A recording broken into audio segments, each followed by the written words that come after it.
pay bills. And she admitted that she had basically written off all traditional medicine. And she said, when I wrote off all traditional medicine and would do zero traditional, it became very difficult to serve the clients. And the clients kind of said, well, what you're doing isn't working. There must be something else. And sometimes we need to fall back on, some traditional medicine, especially the alternative things can take a little bit longer to get the healing to occur. And so sometimes you need a short-term fix while you're working on the long-term, the body healing itself. And so I see that very commonly where holistic veterinarians are selling their practices, losing their practices, not able to pay their bills, having to work outside of their own practices because they don't embrace kind of both sides. And like I said, veterinarians as a whole are horrible business people. Holistic veterinarians in particular are terrible at business. We're much more interested in, where can I place the acupuncture needles? What herbs can I use? What food can I use? This is a really cool case. Wow, let me spend the next 6 hours working on this case. Oh, that'll be $20. And we tend to get very wrapped up in it. And that's a great thing to care about our patients that much, but we also have to be able to support our staff and pay the bills. Yeah, that's a very good point where you have to balance the compassionate side where I'm sure, in a dream world, if you could just give your services away for free, you would do it in a heartbeat because you care and you want the owners and the pets to be successful. But at the same time, you have mouths to feed with your family and you have other families, your employees' families that are depending on you. So I think that's a side of the veterinarian business that is really difficult because you see clients that maybe don't have the money or think that you're, oozing with wealth and they want you to do everything for free. That seems like a pretty standard struggle across the veterinary industry. Oh, absolutely. And that's why we have the highest suicide rate of any profession, which is really sad. But, when a client is standing on the other side of the table and saying, well, if you really loved animals, you would do this because I can't pay for it. And I have people that have 10 animals and they just adopt more and more and they can't afford to care for any of them. And somehow it's supposed to be my problem. And I can only give away so many free things. We have the good news is there are a lot of online funds, and I can direct clients, for different ways to do things. And a lot of times we can find funding for some things. Care credit has helped a lot. Pet insurance has helped a lot. But I think that if you're going to have an animal, you have to accept responsibility. When you graduated from college and moved out on your own and, you took a job at a quarter the pay of what you could have been making and your cat got sick and, $10,000 in credit card bills and you kind of went, wow, I just spent $10,000 on my cat. I most did. people. That is an absolutely true story. Yeah. And, how many 21-year-olds go, wow, I'm going to go $10,000 in debt, try to save my cat. I spent a large chunk of my yearly salary trying to save that cat. Yes, I did. And then I got a dog that went and tore her ACL, and that was a $4,000 endeavor as well. So I have not the greatest luck with very expensive pets, but I will say Care Credit has been a savior. I use them every time. I don't know who invented Care Credit, but shout out if they're listening. I love Care Credit. Well, me too. I use it because 3 of our dogs blew out ACLs, and I don't do that surgery. So, yeah, yay, Care Credit. One of our dogs, George, just had an MRI. I don't do those. $2,000. Yay, Care Credit. I'll pay. It'll take me 6 months to pay it off. So for those who are listening and think that veterinarians are really wealthy and that because I own these businesses that I'm really wealthy, no, I have to use credit cards to pay for my own animals' medical bills, and I'm paying for it over, 6 months. My little dog, Jazzy, was in ICU at Penn. This was, 10 years ago.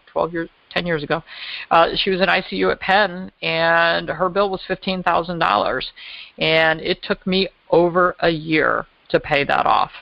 Thank God Penn was nice about it, but it took me over a year to pay that off. And, I just worked extra. I worked, it's like, fine, I'll work more hours, whatever it is.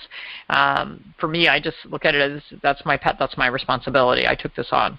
So So I think that the owners have to accept some responsibility as well, and it does get very frustrating. And it's one of those things where I always, well, the staff will talk about it. We'll go, wow, that person just really yelled at us because we wouldn't do it for free.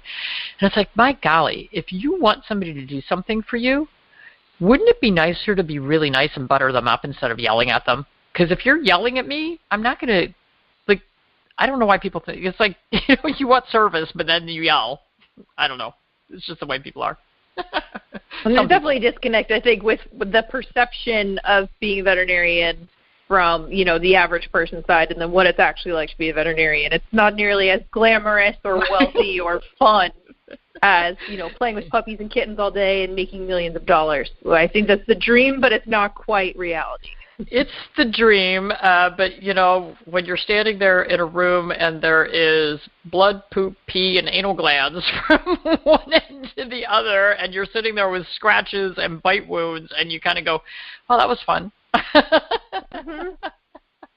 Sure enjoyed that.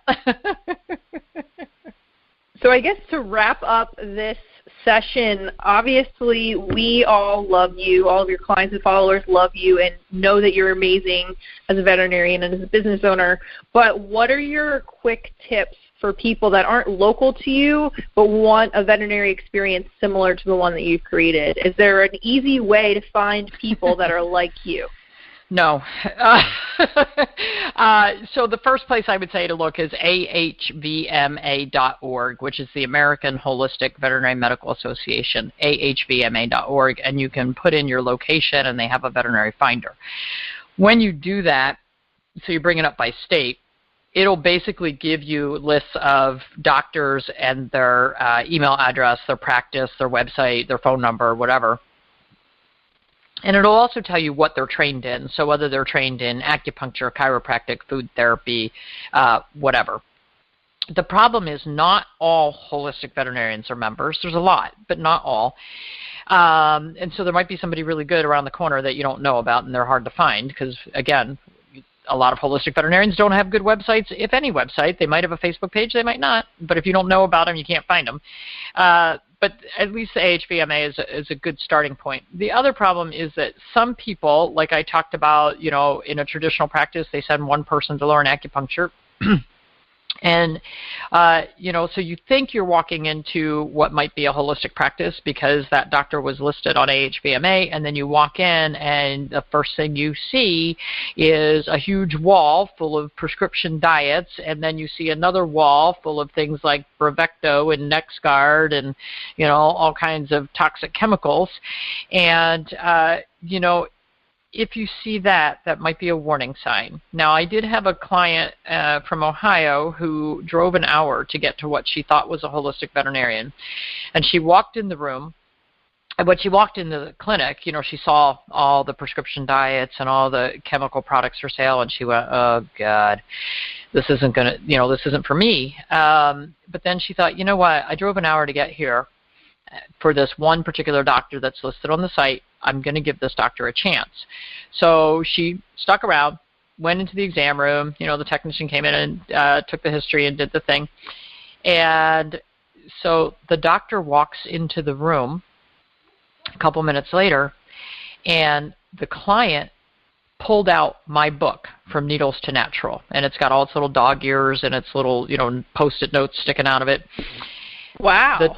The doctor walks in, pulls out my book with Post-it notes, and the pages turned down, and they both burst into laughter and the client said, I'm in the right place. So, sometimes it's worth giving them a chance. But if you walk in and the first thing that they do is they're trying to push 10 vaccines, they're trying to push prescription diets, they're trying to push a lot of chemicals, you probably haven't found the right place. Now, with that said, a lot of traditional practices will have a doctor where they are willing to work with you. And so it really is about having an open mind and going in. Don't attack them. Just ask them. How do you feel about raw feeding? How do you feel about home-cooked meals? How do you feel about vaccinations? Are you going to see my pet or give me a hard time if I don't want to give 10 vaccines? And just see if they're willing to work with you, because sometimes you can find a doctor who is incredibly nice, incredibly open-minded, may not agree with everything that you do, but they're not going to give you a hard time about it. And in my mind, as long as you have someone that you can have an open dialogue with, that you both can kind of agree to disagree and respect each other's opinion, then that's what it's about. But if you're standing there and the doctor doesn't respect your opinion at all, isn't willing to listen when you say, I want it tighter, then you're not in the right place. And, it might mean that you have to drive across town. It might mean that you have to search, and ask friends. I mean, for instance, I got an email today from somebody from Raleigh, North Carolina, said they were looking for a holistic vet, and I said, I don't know, here's my daughter's email address, call her. And you were nice enough to answer. So, ask friends, ask around, because it's sometimes not that easy. But have an open. And that's the hard thing. I found one veterinarian who's obviously not you here that I liked, but she was just like this token veterinarian in a group of veterinarians that I did not like and didn't think that they treated my pets well. So that was my struggle, where I didn't like the overall practice and how they handled the clients and the pets, but there was this one veterinarian who was like, I wish I could you just open your own thing and I'll talk to you. You're really awesome. But unfortunately, you're stuck into this group of other people that aren't so awesome. So it's hard. It's definitely a struggle. Moving gave me a new perspective. I took for granted that I had an amazing veterinarian under the same roof as me, and now I don't. Yeah, well, that's okay. I get to see your kids pretty often. Well, very sadly, we are out of time. This has been really fun. Gwen, thanks a lot. It was kind of fun being interviewed and being on the other end. Hopefully everybody has a little bit better appreciation about, holistic veterinarians and entrepreneurs and what we do and how we're crazy. I would say, if you're thinking about doing something entrepreneurial, make sure you get some business help. Don't do it the way I did it. There's some good things that came out of it, but it was a little crazy. So until next week, give your pets a hug, and go hug your kids, too, because my kids are pretty cool. We'll talk to you next week. Thanks, Gwen. That's all for today. Find more answers to your questions next time on Dr. Judy Morgan's Naturally Healthy Pets every Monday and Tuesday at 7 a.m. and 7 p.m. Eastern Time by going to DreamVision7Radio.com. Join holistic veterinarian Dr. Judy to discover healthy options for raising your pets in a more holistic manner. Visit drjudymorgan.com to learn more. This is Dream Vision 7 Radio Network, uniting mankind with universal love. Our shows are created from the heart, bringing each listener to a place of divine enlightenment. Breathe, relax, and enjoy. Let life flow.